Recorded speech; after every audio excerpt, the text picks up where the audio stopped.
Hi, I'm Christine with Usborne Books and More, and I'm going to share with you some board books. But I'm going to caution you because you might think, oh, board books, that's for babies and toddlers. But you're going to see I'm going to share with you some books for older children too in the genre of board books. So the first one really is for babies, and this is a brand new series that we offer. This is Baby's very first stroller books, and this is animals. And I love that the pages are at different heights so that with their little fine motor skills that they are still developing, they can get these pages turned. That's a really nice feature, but it's not my favorite feature. My favorite feature is, a lot of these books will go into babies' mouths and they're going to teeth on them and they're going to slobber on them. And this has Velcro that you can take it off, and you can throw this part into the washing machine.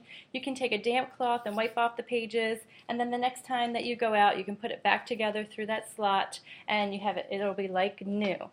The next series that I'm going to share with you, you will probably be already familiar with. They're so popular, and I know many of you have already gotten these for baby shower gifts, for your own children, or maybe you've given them as baby shower gifts. That's Not Mine. If you're familiar with this series, you know that they can read That's Not Mine, and this is a lion, that's not my lion. His ears are too soft, and they can touch the ears and get involved with books that way. And then the next page, this one's a scratchy one. That's not my lion. His paws are too rough. These are not only for tiny babies, because as a child gets a little bit older, this can grow up with them. And you can see that mouse is hiding. He's in every page of every book that is in the series That's Not Mine. So that's kind of fun. As they grow up, then you can point that out. They might even pick up on it on their own. Oh, let's find that little mouse on each page. So my children, when they were young, they even learned how to read with this book, because they would become familiar with the That's Not My part, That's Not My lion, and then I would read Its tail is too fluffy. So they would read, and we would point to the words one at a time. That's not my lion. And that's actually a pre-reading skill, becoming familiar with where the words are on the page. So those can grow up with your children too.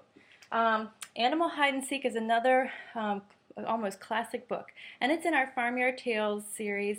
Those are all illustrated by Stephen Cartwright, but it's also another touchy-feely book, and with different textures. This one has more than one texture on a page, so these little cow spots you can touch, and the dog you can touch, and the little tops of the hens. And this book, because it is illustrated by Stephen Cartwright, has a duck that you can find. He put a duck in every illustration that he did, so you can find the duck. And one thing that I really like about this book too, in addition to the touchy-feely, in addition to the flaps that you can lift, I have some moms that tell me that their child might be a little bit rough with books. Now, I already mentioned my children. They're teenagers now, but this was their personal copy when they were children. And one thing I like to show moms, I don't do this with every book that we show, but this in particular, if you have a child that's really rough on books, but you still want them to get to know and love books, I like to show you that these are very sturdy. And I've done this a number of times with this book. So this would be a good book to give to a child that is pretty rough with books, and then from there teach them how to treat books. How many of you have children who love Band-Aids? I had a nephew who was really fond of Band-Aids, and he could go through the whole box of Band-Aids in a heartbeat. So this is all better. This is a brand new book, unlike some of the other ones that you saw. Some of those are classics. This is a brand new book, and it has 5 bandages that you can take off the pages. They're really thick too. They're plasticky and sticky. And here's the dog. Each bandage matches a character in the story. And this one says, oh no, dog wasn't looking where he was going. Ouch!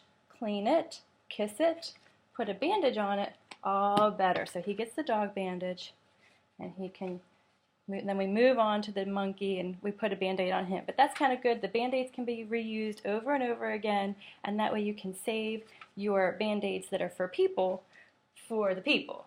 And you can use the other Band-Aids in the book. This is my very first space book. This is a new series that we have. And now we're getting into some of our board books that are for older children. So this is still you can see the pages are kind of, they're not as thick as the Animal Hide and Seek that I showed you, but they are thicker for maybe a preschooler or an elementary school child. You can see that the information in here about space is not babyish, so This is meant for a little bit older child, but they're nice, still nice and sturdy, and they're going to last. That's all about space.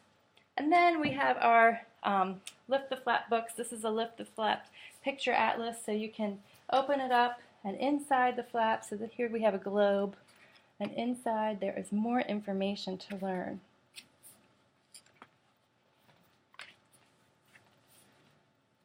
Here we have, in the United States of America, we play baseball, home run. So I love that our flaps, when you lift the flap, there's more things that you find. There's secrets. That happens to be the Lift the Flap picture atlas. There's also a Lift the Flap art book, but a ton. Again, this is a whole series, so depending on what your child's interests are, you could just look up Lift the Flap books and you'll come up with a variety. And again, these have nice thick pages. Art book. And then for an even older child, or even maybe for an adult who loves the wars and history. So this is See Inside the First World War, but we have See Inside on other topics too. So you could do a search for that. But here we have the trenches of World War I. And these flaps aren't lifted yet, so I'm going to keep them down. But you can see that there are different flaps on the pages, and just like I showed you before, there will be more information. Oh, here's one that's already open. So here is the Red Baron, and then when you lift it, you can find out that there were other planes like the Red Baron. So those are a little bit about our board books. Thanks for watching. Have a great day.